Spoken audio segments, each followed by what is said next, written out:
My name is Thomas, Thomas. Last name is Beal, Beal.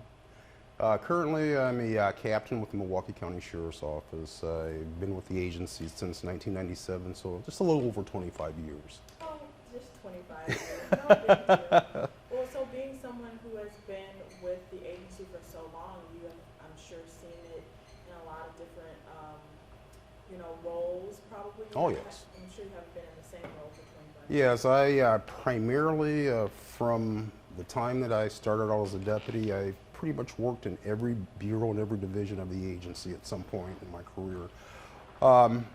And throughout that time, I've seen the agency itself change, sometimes for the better, sometimes for the worst. And so I've seen a lot of changes throughout the agency. Okay. So let's talk about it. So election is coming up. Obviously, some of the big issues to be tackled are top of mind for everyone right now. Yes. So let's kind of dig into that a little bit. I have some notes here, and then I also have just some questions from some community people too. So crime is obviously the first thing we think about. I'll have you start off by talking about what are some of the main issues in terms of crime that you think need to be prioritized right away. You should take office. Okay, well, once I take office, one of the biggest things right now is the homicide rate, the reckless driving, stolen vehicles. Those are the three major things. And when we think of those types of crimes, the first thought in our mind is just the city of Milwaukee. However, all of these crimes are happening throughout Milwaukee County.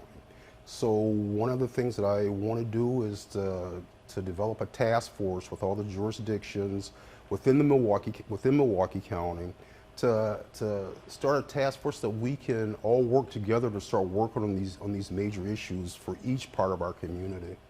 When we talk about tackling crime, and you mentioned, kind of the big issues, obviously the homicide rate. I'm originally from Chicago, and so I'm accustomed to seeing that be an issue in a city, but I do feel like it's gotten really bad here in recent years, and reckless driving and stolen cars and things.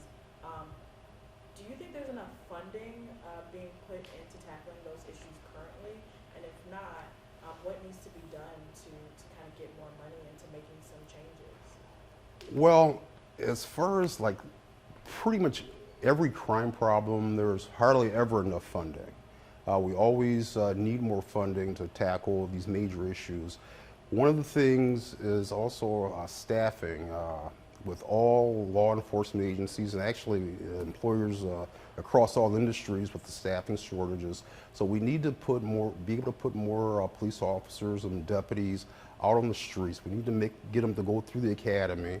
We need to actually be able to start utilizing them. For the ones that we have to use them more in a targeted fashion. We can't throw all of our resources out at one point, so we have to literally just target to where we can use our resources the most. Bear with me here, I'm just looking at my notes.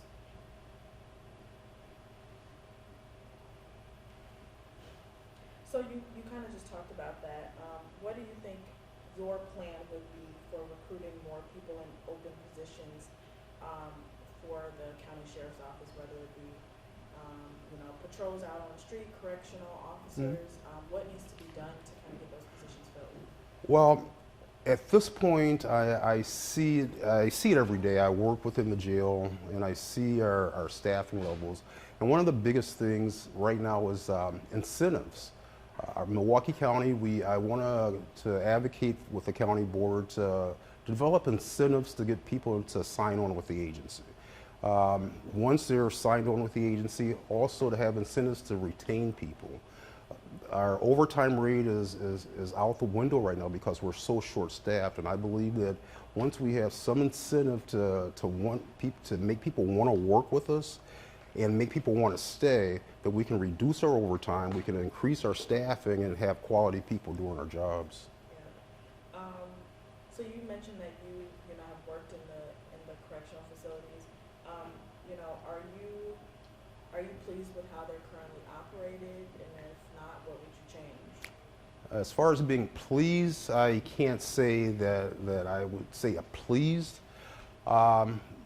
But the thing is, what we're working on right now is, again, like I said, the short staffing and just getting people into the door and keeping them in there.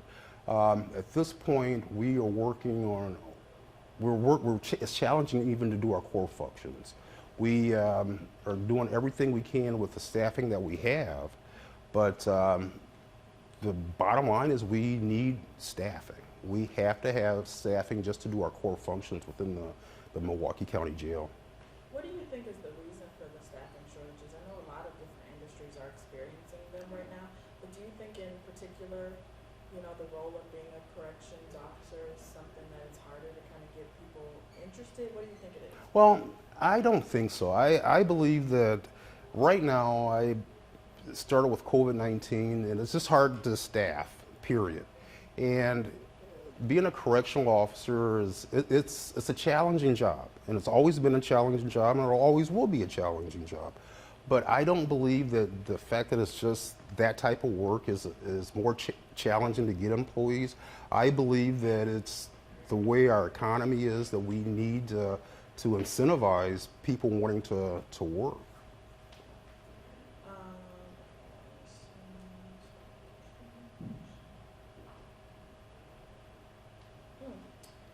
So if you win, how important is building community relationships to you? Well, when I win, it's very important. I believe that in law enforcement, we have to have our community support. We have to have the support of our community to be able to succeed. And one of the things as far as developing community support is transparency. We will, if one of our employees does something that's out of line, that's against the law, that type of thing, we will hold that officer accountable publicly and transparently, just to let the community know that we are working with the community. We're not trying to hide anything from them. Do you find that transparency within the community is something that has become more difficult to gain? As a matter of fact, I'm seeing in a lot of law enforcement agencies that a lot of agencies now are being more transparent than they've ever been. It was at one point where things were hidden, just simply hidden. And right now, just in law enforcement in general, I am seeing a lot more agencies and a lot more law enforcement officers just being more transparent, because I said something on another show that's, when you're in uniform, you're being videoed no matter what. You know, everyone with their cell phones, that type of thing. So at this point, why not just simply be straight with the community? If something goes wrong, we have to address it. So this is a question that I just thought of, but I think it's important to address.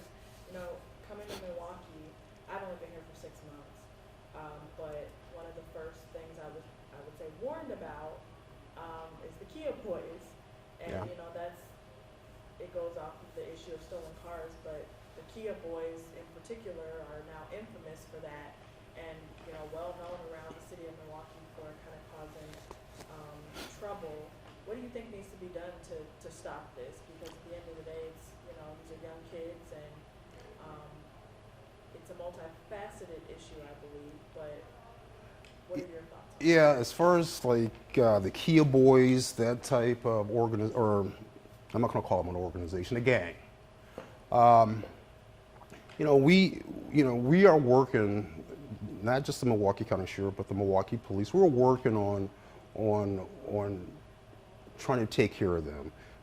We have intelligence, that type of thing. But the biggest thing, as far as the Kia boys and all of these stolen Kias and Hyundais, one of the biggest things that we can do as a community is educate the public on how to not become a victim of a stolen vehicle. Things such as trackers in your vehicle, that type of thing. If we can reduce some of the crimes of opportunity, and if we can reduce the opportunity, I'm sure we can start reducing some of those crimes. county still conducting park patrols? Yes. Yes, the Milwaukee County Sheriff's Office, we are responsible for all the county parks. That's lakefront and all those areas. We are doing as many patrols as we possibly can. However, again, with our staffing situation and the other priority type of events that we are getting dispatched to, some of those patrols aren't happening as often as they used to, but we are still definitely patrolling our parks and our lakefront. Yeah, I think, yeah, I guess my last question would just be,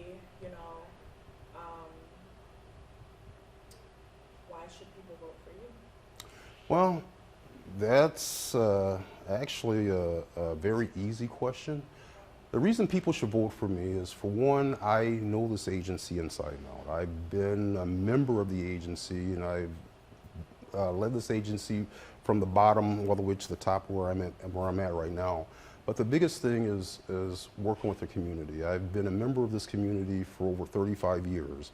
I care about our community. I care about our safety. I want to have a time that we can all be safe. We can get on our freeway system and not be afraid that we're going to be possibly shot at, or we're going to be cut off and ran into a ditch. So the reason people should vote for me is I want to make changes, and I will make these changes just for our community safety. Anything else you want to add? Anything else you want people to know? Well, the biggest thing is just remember that people need to vote August 9th. And once we are able to get the Sheriff's Department into a place where it needs to be, our community will be a lot more successful. Awesome. Well, thank you so much. I appreciate you. It was so nice to meet you. Well, thank you.